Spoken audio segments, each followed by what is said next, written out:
Bismillahirrahmanirrahim. Assalamualaikum warahmatullahi wabarakatuh. Semangat pagi, salam sejahtera Bapak Ibu Guru dan para siswa dimanapun Anda berada. Berjumpa kembali bersama saya Bapak Toha Mahsun Arbai, Sarjana Pendidikan Islam, Guru Pendidikan Agama Islam di SMK PG Jatungawi. Pada kesempatan ini saya hendak menyampaikan sebuah aksi nyata penyebaran pemahaman tentang mengapa kurikulum harus berubah. Selamat menyaksikan.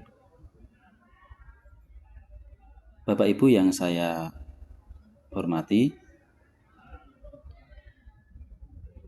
sebelum kita melangkah jauh kepada pokok pembahasan atau menjawab pertanyaan langsung terkait dengan mengapa kurikulum kok harus berubah, ada baiknya kita mengetahui sejarah daripada perubahan kurikulum dari tahun ke tahun.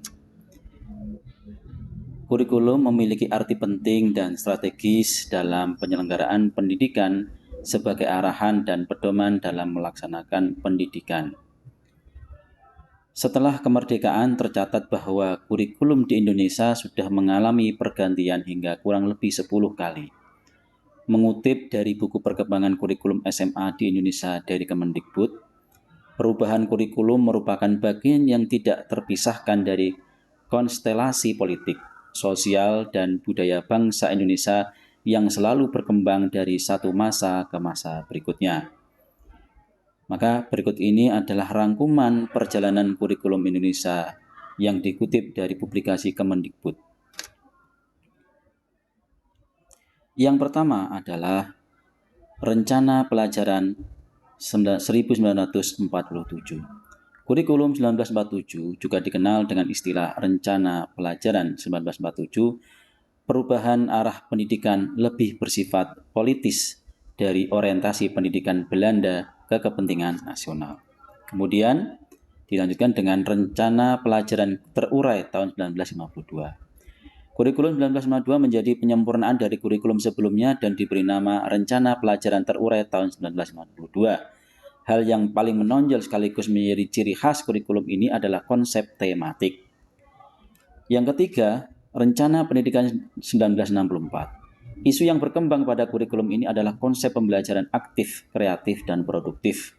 Melalui konsep ini, pemerintah menetapkan hari Sabtu adalah hari krida, artinya siswa diberi kebebasan untuk berlatih berbagai kegiatan sesuai dengan minat dan bakatnya. Yang keempat, kurikulum 1968. Tujuannya lebih ditekankan untuk mempertinggi mental, moral, budi pekerti, dan keyakinan beragama. Ciri khusus yang menonjol dari kurikulum 1968 adalah correlated subject kurikulum. Kemudian nomor 5 adalah kurikulum 1975. Pemerintah kemudian menyempurnakan kurikulum 1968 pada tahun 1975. Latar belakang kelahirannya akibat dari sejumlah perubahan oleh pembangunan nasional. Metode, materi, dan tujuan pengajaran dirinci dalam prosedur pengembangan sistem instruksional atau PPSI. Yang keenam, kurikulum 1984. Kurikulum ini lahir karena kurikulum 1975 disebut tidak bisa mengejar kemajuan pesat masyarakat. Ciri khususnya adalah kurikulum 1984 lebih mengedepankan keaktifan siswa dalam belajar.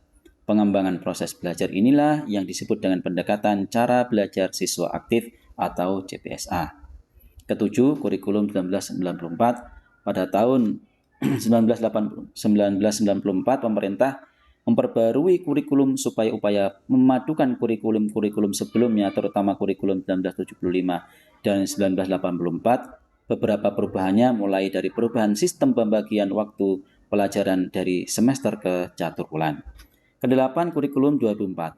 Pada tahun 2004 melahirkan kurikulum berbasis kompetensi atau KBK sebagai pengganti kurikulum 1994. Kemudian dikembangkan pula kurikulum yang semula berbasis materi diubah menjadi berbasis kompetensi. Kesembilan, kurikulum 2006. Kurikulum 2006 inilah yang biasa dikenal dengan kurikulum tingkat satuan pendidikan atau KTSP dan diberlakukan sejak Undang-Undang Nomor 20 Tahun 2003 tentang Sistem Pendidikan Nasional yang kemudian dijabarkan dalam Peraturan Pemerintah Nomor 10 Tahun 2003. Ke-10, kurikulum 2013. Kurikulum 2013 lebih menekankan pada pendidikan karakter. Implementasinya, pendidikan karakter diintegrasikan dalam seluruh pembelajaran pada setiap bidang studi. Selain itu, kurikulum ini menekankan pada pembentukan sikap spiritual pada kompetensi inti 1 atau KI 1 dan sikap sosial pada kompetensi inti 2 KI 2. Kurikulum 2013 hingga saat ini masih berlaku dan diterapkan di sekolah Indonesia. Kemudian untuk selanjutnya, Kemendikbud-Ristek menyampaikan rencana kurikulum baru yang akan berlaku pada tahun 2002 ini, di mana kurikulum baru ini dinilai lebih fleksibel dan dari kurikulum 2002 ini akan lebih berfokus pada materi yang esensial dan tidak terlalu padat materi. Hal ini bertujuan agar guru memiliki waktu untuk mengembangkan karakter dan kompetensinya. Kemudian, apakah itu kurikulum?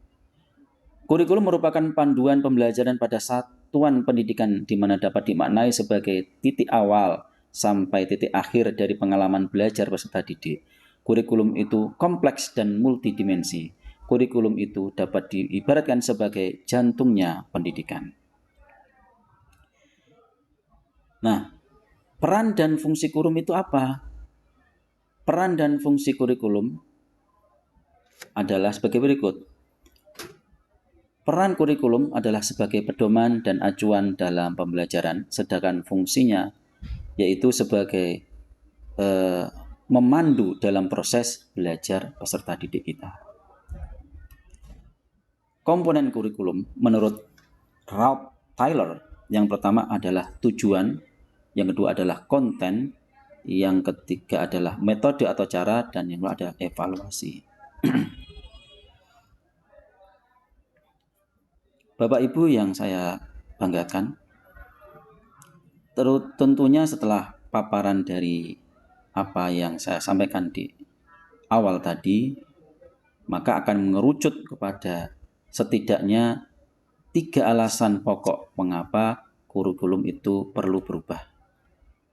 Karena kurikulum yang baik adalah kurikulum yang sesuai dengan zamannya dan terus dikembangkan atau diadaptasi sesuai dengan konteks dan karakteristik peserta didik demi membangun kompetensi sesuai dengan kebutuhan mereka kini dan masa yang akan datang.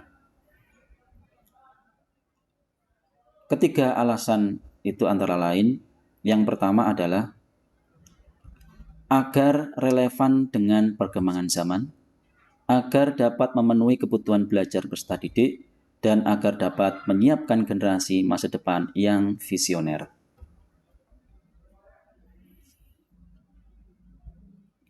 Jika kita amati bersama, pilihan cita-cita peserta didik kita lebih beragam dan mungkin sesuatu yang tidak pernah kita bayangkan. Mereka ingin menjadi ilustrator, animasi karakter kartun, arsitek, menemukan aplikasi game, YouTuber, dan lain-lain. Itulah mengapa kurikulum perlu adanya perubahan agar kita dapat menyiapkan generasi yang akan datang dan mampu memandang masa depan yang jauh lebih baik daripada kita. Hal ini tentunya selaras dengan apa yang diungkapkan oleh Ki Hajar Dewantoro. Menurutnya, pendidikan adalah menuntun segala kekuatan kodrat yang ada pada anak-anak agar mereka dapat mencapai keselamatan dan kebahagiaan yang setinggi-tingginya baik sebagai manusia maupun sebagai anggota masyarakat. Akhirnya Bapak, Ibu, dan para siswa yang saya banggakan, itulah penjelasan materi daripada aksi nyata yang bisa saya sampaikan pada kesempatan kali ini. Atas paparan yang mungkin kurang berkenan, saya mohon maaf yang sebesar-besarnya. Mudah-mudahan bermanfaat bagi pemahaman kita semuanya. Dan mari bersama-sama berjuang untuk Indonesia dan pendidikan di Indonesia yang lebih baik lagi. Akhir kata, wabillahi taufiq wal hidayah. Wassalamualaikum warahmatullahi wabarakatuh.